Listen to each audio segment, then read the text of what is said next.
شروع اللہ کے نام سے جو بڑا مہربان نہایت رحم والا ہے۔ طاسین، یہ قرآن اور کتاب روشن کی آیتیں ہیں، مومنوں کے لیے ہدایت اور بشارت ہے۔ وہ جو نماز پڑھتے اور زکوٰۃ دیتے اور آخرت کا یقین رکھتے ہیں۔ جو لوگ آخرت پر ایمان نہیں رکھتے، ہم نے ان کے اعمال ان کے لیے آراستہ کر دیے ہیں تو وہ سرگرداں ہو رہے ہیں۔ یہی لوگ ہیں جن کے لیے بڑا عذاب ہے اور وہ آخرت میں بھی بہت نقصان اٹھانے والے ہیں۔ اور تم کو قرآن خدائے حکیم و علیم کی طرف سے عطا کیا جاتا ہے۔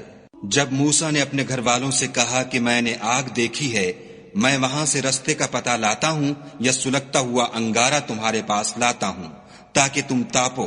جب موسیٰ اس کے پاس آئے تو ندا آئی کہ وہ جو آگ میں تجلی دکھاتا ہے بابرکت ہے، اور وہ جو آگ کے ارد گرد ہے، اور خدا جو تمام عالم کا پروردگار ہے پاک ہے۔ اے موسیٰ، میں ہی خدائے غالب و دانا ہوں، اور اپنی لاٹھی ڈال دو۔ جب اسے دیکھا تو اس طرح ہل رہی تھی گویا سانپ ہے، تو پیٹھ پھیر کر بھاگے اور پیچھے مڑ کر نہ دیکھا۔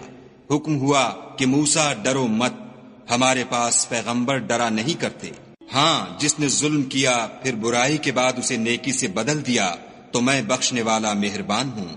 اور اپنا ہاتھ اپنے گریبان میں ڈالو، بے عیب سفید نکلے گا، ان 2 معجزوں کے ساتھ جو 9 معجزوں میں داخل ہیں۔ فرعون اور اس کی قوم کے پاس جاؤ کہ وہ بد کردار لوگ ہیں۔ جب ان کے پاس ہماری روشن نشانیاں پہنچیں، کہنے لگے یہ صریح جادو ہے، اور بے انصافی اور غرور سے ان سے انکار کیا، لیکن ان کے دل ان کو مان چکے تھے۔ سو دیکھ لو کہ فساد کرنے والوں کا انجام کیسا ہوا۔ اور ہم نے داؤد اور سلیمان کو علم بخشا، اور انہوں نے کہا کہ خدا کا شکر ہے جس نے ہمیں اپنے بہت سے مومن بندوں پر فضیلت دی۔ اور سلیمان داؤد کے قائم مقام ہوئے اور کہنے لگے کہ لوگوں، ہمیں خدا کی طرف سے جانوروں کی بولی سکھائی گئی ہے اور ہر چیز عنایت فرمائی گئی ہے، بے شک یہ اس کا صریح فضل ہے۔ اور سلیمان کے لیے جنوں اور انسانوں اور پرندوں کے لشکر جمع کیے گئے، اور وہ قسم وار کیے گئے تھے، یہاں تک کہ جب چیونٹیوں کے میدان میں پہنچے تو ایک چیونٹی نے کہا کہ چیونٹیوں اپنے اپنے بلوں میں داخل ہو جاؤ، ایسا نہ ہو کہ سلیمان اور اس کے لشکر تم کو کچل ڈالیں اور ان کو خبر بھی نہ ہو۔ تو وہ اس کی بات سے ہنس پڑے اور کہنے لگے کہ اے پروردگار، مجھے توفیق عنایت کر کہ جو احسان تو نے مجھ پر اور میرے ماں باپ پر کیے ہیں ان کا شکر کروں، اور ایسے نیک کام کروں کہ تو ان سے خوش ہو جائے، اور مجھے اپنی رحمت سے اپنے نیک بندوں میں داخل فرما۔ اور جب انہوں نے جانوروں کا جائزہ لیا تو کہنے لگے کیا سبب ہے کہ ہدہد نظر نہیں آتا؟ کیا کہیں غائب ہو گیا ہے؟ میں اسے سخت سزا دوں گا یا ذبح کر ڈالوں گا، یا میرے سامنے اپنی بے قصوری کی دلیل صریح پیش کرے۔ ابھی تھوڑی ہی دیر ہوئی تھی کہ ہدہد موجود ہوا اور کہنے لگا کہ مجھے ایک ایسی چیز معلوم ہوئی ہے جس کی آپ کو خبر نہیں، اور میں آپ کے پاس شہر سبا سے ایک یقینی خبر لے کر آیا ہوں۔ میں نے ایک عورت دیکھی کہ ان لوگوں پر بادشاہت کرتی ہے اور ہر چیز اسے میسر ہے، اور اس کا ایک بڑا تخت ہے۔ میں نے دیکھا کہ وہ اور اس کی قوم خدا کو چھوڑ کر آفتاب کو سجدہ کرتے ہیں، اور شیطان نے ان کے اعمال انہیں آراستہ کر دکھائے ہیں اور ان کو رستے سے روک رکھا ہے، پس وہ رستے پر نہیں آتے اور نہیں سمجھتے کہ خدا کو جو آسمانوں اور زمین میں چھپی چیزوں کو ظاہر کر دیتا اور تمہارے پوشیدہ اور ظاہر اعمال کو جانتا ہے، کیوں سجدہ نہ کریں؟ خدا کے سوا کوئی عبادت کے لائق نہیں، وہی عرش عظیم کا مالک ہے۔ سلیمان نے کہا اچھا، ہم دیکھیں گے تو نے سچ کہا ہے یا تو جھوٹا ہے۔ یہ میرا خط لے جا اور اسے ان کی طرف ڈال دے، پھر ان کے پاس سے پھر آ اور دیکھ کہ وہ کیا جواب دیتے ہیں۔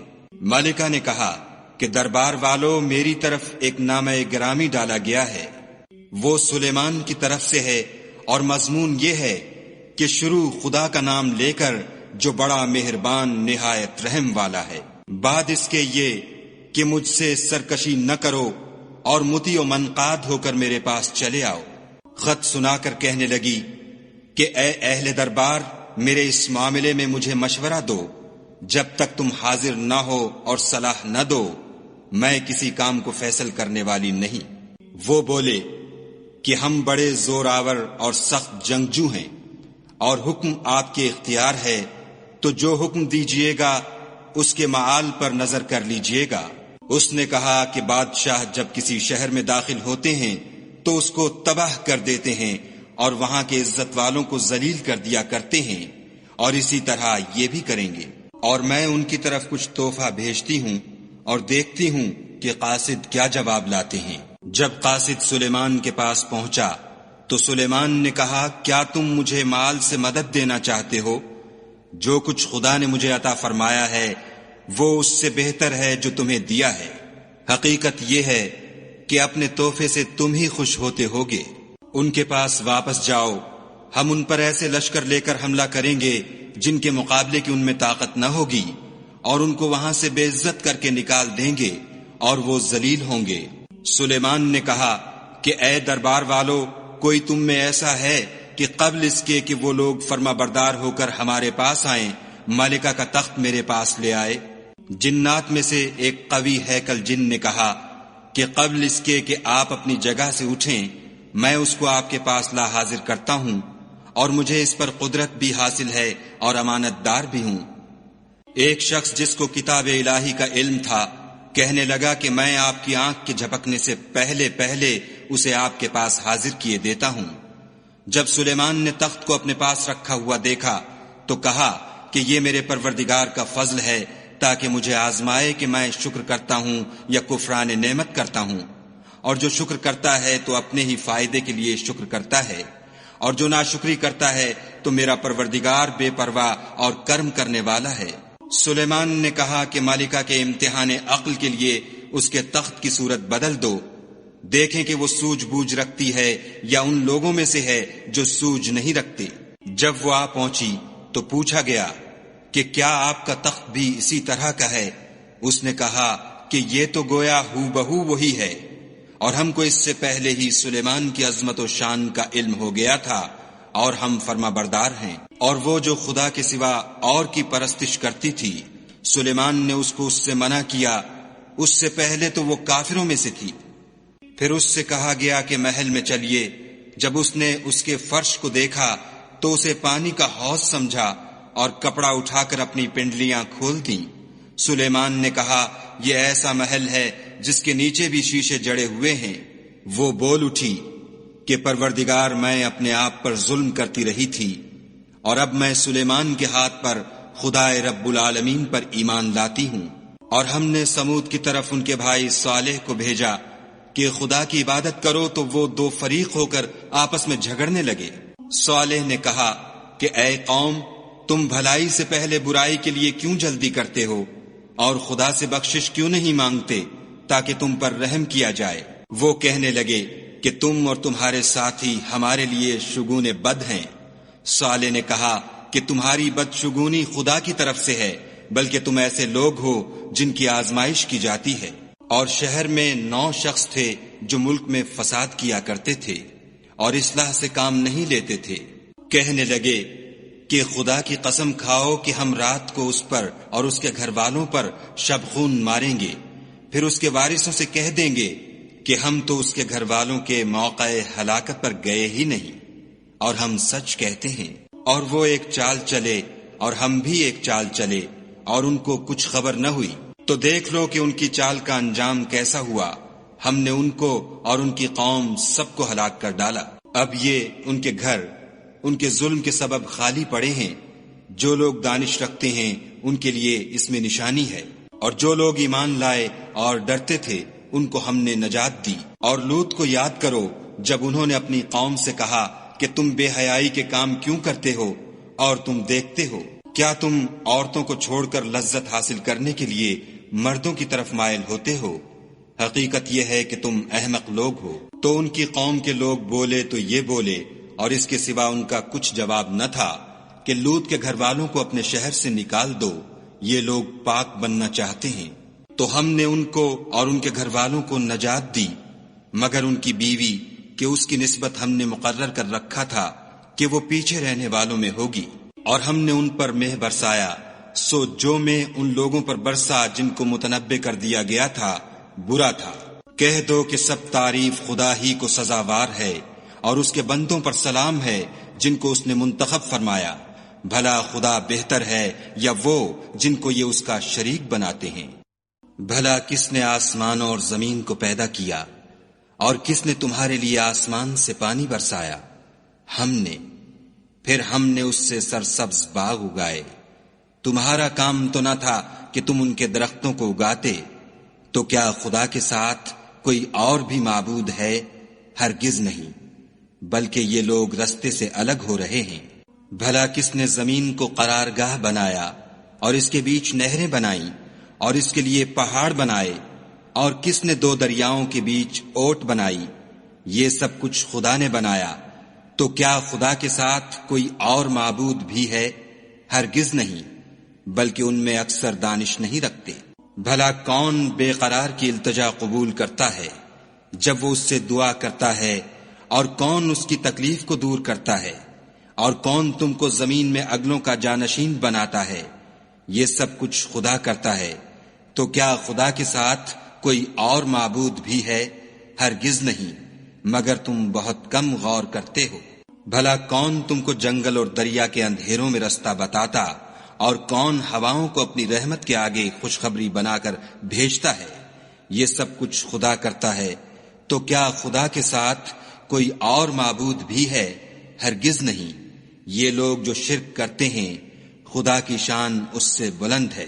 بھلا کون خلقت کو پہلی بار پیدا کرتا، پھر اس کو بار بار پیدا کرتا رہتا ہے؟ اور کون تم کو آسمان اور زمین سے رزق دیتا ہے؟ یہ سب کچھ خدا کرتا ہے، تو کیا خدا کے ساتھ کوئی اور معبود بھی ہے؟ ہرگز نہیں۔ کہہ دو کہ مشرکو، اگر تم سچے ہو تو دلیل پیش کرو۔ کہہ دو کہ جو لوگ آسمانوں اور زمین میں ہیں خدا کے سوا غیب کی باتیں نہیں جانتے، اور نہ یہ جانتے ہیں کہ کب زندہ کر کے اٹھائے جائیں گے، بلکہ آخرت کے بارے میں ان کا علم منتہی ہو چکا ہے، بلکہ وہ اس سے شک میں ہیں، بلکہ اس سے اندھے ہو رہے ہیں۔ اور جو لوگ کافر ہیں کہتے ہیں کہ جب ہم اور ہمارے باپ دادا مٹی ہو جائیں گے تو کیا ہم پھر قبروں سے نکالے جائیں گے؟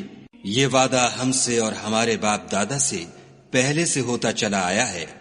کہاں کا اٹھنا اور کیسی قیامت، یہ تو صرف پہلے لوگوں کی کہانیاں ہیں۔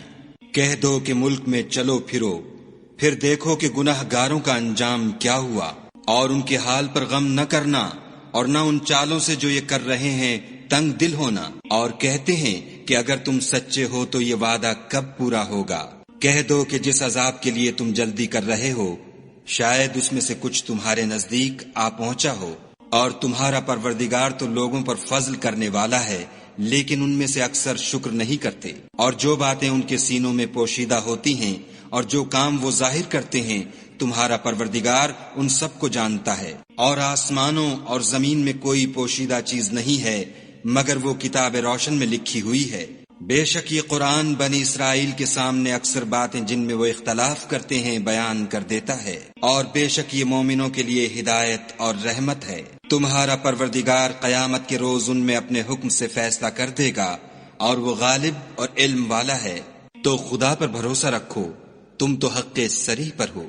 کچھ شک نہیں کہ تم مردوں کو بات نہیں سنا سکتے، اور نہ بہروں کو جبکہ وہ پیٹھ پھیر کر پھر جائیں آواز سنا سکتے ہو، اور نہ اندھوں کو گمراہی سے نکال کر رستہ دکھا سکتے ہو۔ تم تو انہی کو سنا سکتے ہو جو ہماری آیتوں پر ایمان لاتے ہیں اور وہ فرما بردار ہو جاتے ہیں۔ اور جب ان کے بارے میں عذاب کا وعدہ پورا ہوگا تو ہم ان کے لیے زمین میں سے ایک جانور نکالیں گے جو ان سے بیان کر دے گا، اس لیے کہ لوگ ہماری آیتوں پر ایمان نہیں لاتے تھے۔ اور جس روز ہم ہر امت میں سے اس گروہ کو جمع کریں گے جو ہماری آیتوں کی تکذیب کرتے تھے تو ان کی جماعت بندی کی جائے گی، یہاں تک کہ جب سب آ جائیں گے تو خدا فرمائے گا کہ کیا تم نے میری آیتوں کو جھٹلا دیا تھا اور تم نے اپنے علم سے ان پر احاطہ تو کیا ہی نہ تھا؟ بھلا تم کیا کرتے تھے؟ اور ان کے ظلم کے سبب ان کے حق میں وعدہ عذاب پورا ہو کر رہے گا تو وہ بول بھی نہ سکیں گے۔ کیا انہوں نے نہیں دیکھا کہ ہم نے رات کو اس لیے بنایا ہے کہ اس میں آرام کریں، اور دن کو روشن بنایا ہے کہ اس میں کام کریں؟ بے شک اس میں مومن لوگوں کے لیے نشانیاں ہیں۔ اور جس روز سور پھونکا جائے گا تو جو لوگ آسمانوں اور جو زمین میں ہیں سب گھبرا اٹھیں گے، مگر وہ جسے خدا چاہے اور سب اس کے پاس عاجز ہو کر چلے آئیں گے۔ اور تم پہاڑوں کو دیکھتے ہو تو خیال کرتے ہو کہ اپنی جگہ پر کھڑے ہیں، مگر وہ اس روز اس طرح اڑتے پھریں گے جیسے بادل۔ یہ خدا کی کاریگری ہے جس نے ہر چیز کو مضبوط بنایا، بے شک وہ تمہارے سب افعال سے باخبر ہے۔ جو شخص نیکی لے کر آئے گا تو اس کے لیے اس سے بہتر بدلہ تیار ہے، اور ایسے لوگ اس روز گھبراہٹ سے بے خوف ہوں گے۔ اور جو برائی لے کر آئے گا تو ایسے لوگ اوندھے منہ دوزخ میں ڈال دیے جائیں گے۔ تم کو تو انہی اعمال کا بدلہ ملے گا جو تم کرتے رہے ہو۔ کہہ دو مجھ کو یہی ارشاد ہوا ہے کہ اس شہر مکہ کے مالک کی عبادت کروں جس نے اس کو محترم اور مقام ادب بنایا ہے، اور سب چیز اسی کی ہے، اور یہ بھی حکم ہوا ہے کہ اس کا حکم بردار رہوں، اور یہ بھی کہ قرآن پڑھا کروں۔ تو جو شخص راہ راست اختیار کرتا ہے تو اپنے ہی فائدے کے لیے اختیار کرتا ہے، اور جو گمراہ رہتا ہے تو کہہ دو کہ میں تو صرف نصیحت کرنے والا ہوں۔ اور کہو کہ خدا کا شکر ہے وہ تم کو عنقریب اپنی نشانیاں دکھائے گا تو تم ان کو پہچان لوگے، اور جو کام تم کرتے ہو تمہارا پروردگار ان سے بے خبر نہیں ہے۔